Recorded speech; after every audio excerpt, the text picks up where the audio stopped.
This is Hino's Sport, bringing you that heat and that fire. All right, let's talk about Chris Algieri versus Tommy Coyle. Let me tell y'all my tell of the tape based on what I saw, because I was just looking at some tell of the tape. And it's initial tell of the tape. So I'm going to give y'all an initial assessment, because we're going to revisit this again possibly about Friday. Here's the thing. I'm looking at both fighters. Because you know me, I look at everything. I look at the pressers, you know what I'm saying, the final pressers, you know what I'm saying. I look at the face-offs. I look at their records.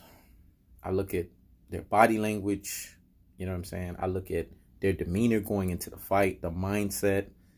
And then I also look at the fighter themselves, what they bring to the table. Chris Algieri is clearly the more experienced fighter.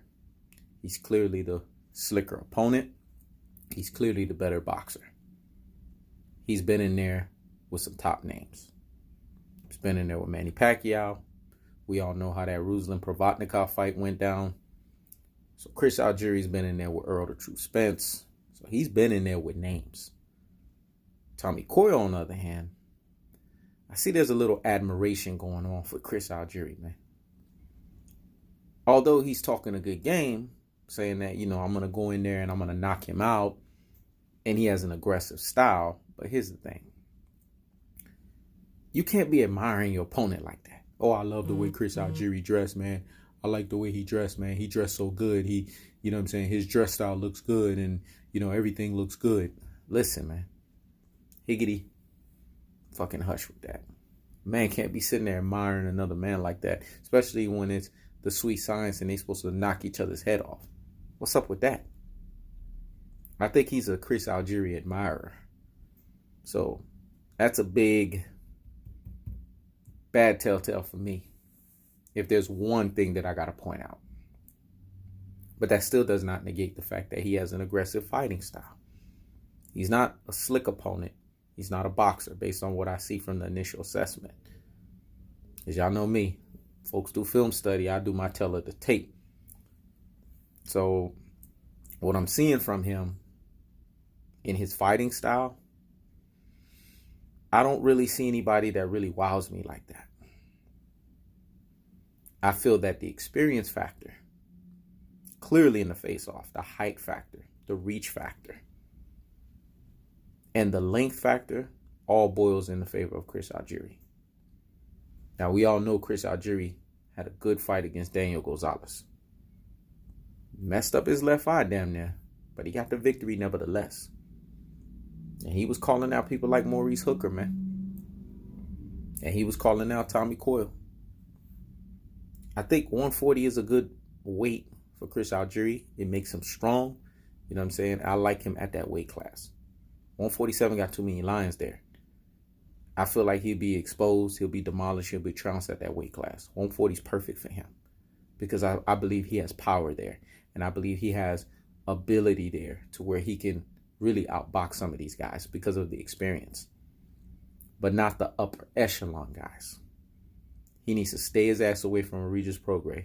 Stay his ass away from a Maurice Hooker. Stay his ass away from a Ramirez. That's my take on it. And also a Josh Taylor. But anybody outside of that, it's field day for Chris Algieri. He's going to win this fight. And he's going to win it by unanimous decision. I got Chris Algieri outpointing Tommy Coyle. I don't see a knockout. But this fight, I'm not going to lie. With the aggressive style that I'm seeing that Tommy Coyle brings to the table, he may make this fight ugly. Because Chris Algieri is not, you know what I'm saying, his boxing ability is not seamless to the point where he can't get cut. And he can't get beat up and he can't get bruised a little bit. Chris Algieri has gotten hit. He's gotten bruised and he's gotten beat up. And anytime he's been in there with an aggressive fighter, they've always been able to do that kind of stuff to him. But what I like about Chris Algieri is he has mental fortitude and he has a will to win. And it's just a shame that, you know, his record speaks for itself. I mean, look at the opponents he faced. There was no way he was going to beat a Manny Pacquiao. There was no way he was going to beat a Earl the True Spence. but he faced that competition. There was a time where Provodnikov was kind of borderline a boogeyman. Now, we know Provodnikov don't got no boxing skills, but we know he was a hard and rugged fight for a lot of folks. Anybody that was coming in there at that time against Provodnikov, they knew they was going to get battered a little bit, bruised up a little bit. Of course, if you have a really slick fighter that has high degree of skills, you can outbox his ass and make him look stupid. But there was that time, especially after that Timothy Bradley fight, where folks weren't clamoring to fight Provodnikov. So, hats off to Algieri for taking that fight. And boy, did he shock the world. Because a lot of people were like, oh, Provodnikov is going to win that fight. He's going to knock out Algieri. He's going to embarrass him.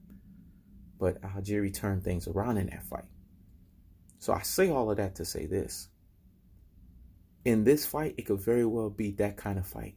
Because Tommy Coyle, although he's admiring Chris Algieri, there is an element of him that I'm seeing that when he steps into the ring, he has this very aggressive style. And you know how it is. Styles makes for fights.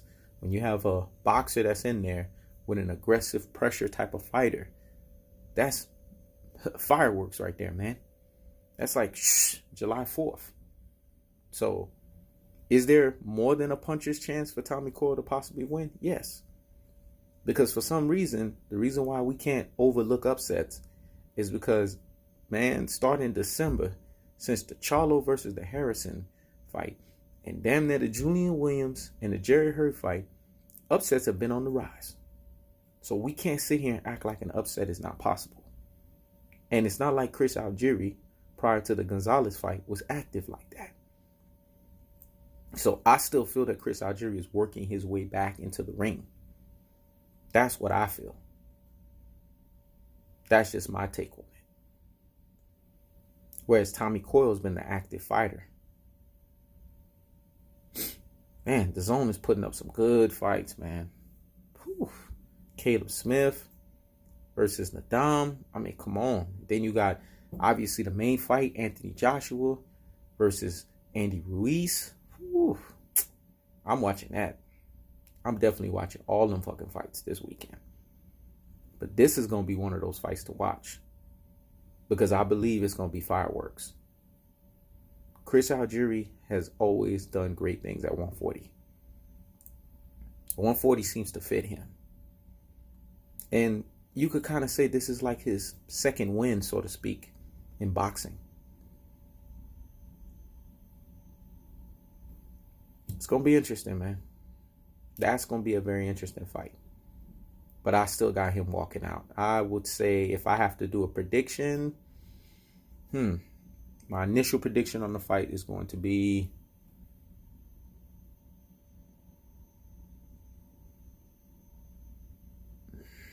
tough. But you know me, I gotta make a position on this. I would say 8 rounds to 4, 7 rounds to 5. I believe that Coyle's gonna get some rounds.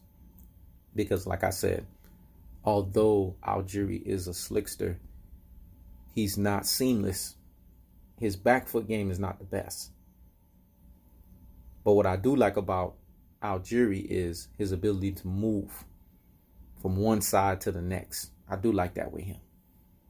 And if he's fighting a fighter that is completely boxing deficient in terms of ability to move in the ring and he just wants to come foot forward, then they could kind of borderline make Algieri look real good in terms of being a slickster.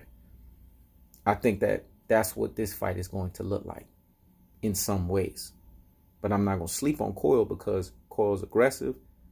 And if Coyle is able to land his punches, and I'm talking about plant his foot on his punches, he may very well knock down Algieri. Algieri is not knocked down less. See what I'm saying? He can be knocked down. Because for him to be long and lanky like that, he's kind of light on his ass. Yeah, I'm going to say that again. For him to be long and lanky like that, he's kind of light on his ass. So, is this going to be an upset? Is this going to be another one of those, you know what I'm saying, man, we didn't see this coming? I don't think so. I think Chris Algieri's experience, And I think what he brings to the table, and with the fact that Coyle is doing too much admiration as opposed to just having that mindset of a killer, I think that's going to boil in the favor of Chris Algieri. So I got Chris Algieri winning this fight. I'm gonna get even more definitive. I got him winning this fight 8-4. I think it's going to be an outpointing show. 8-4. That's what I got. Fuck a 7-5. 8-4. That's what I got. 8-4. Yeah. Yeah. 8-4. That's what I got. Yeah. I was thinking 7-5. Nah, 8-4. That's what I'm leaning on. But y'all let me know in the comment section what y'all think. Is Tommy Coyle's aggressive fighting style, does it have a chance against the likes of a Chris Algieri? Or is Chris Algieri going to win? If I have to put all my money on it, I'm going with the guy that's the most experienced, the guy that's been in there with the names, and the guy that has the second win at 140. So, Chris Algieri, the motherfucker is a chef. Your ass is going to win by unanimous decision. This is He Knows His Sport. Check it out.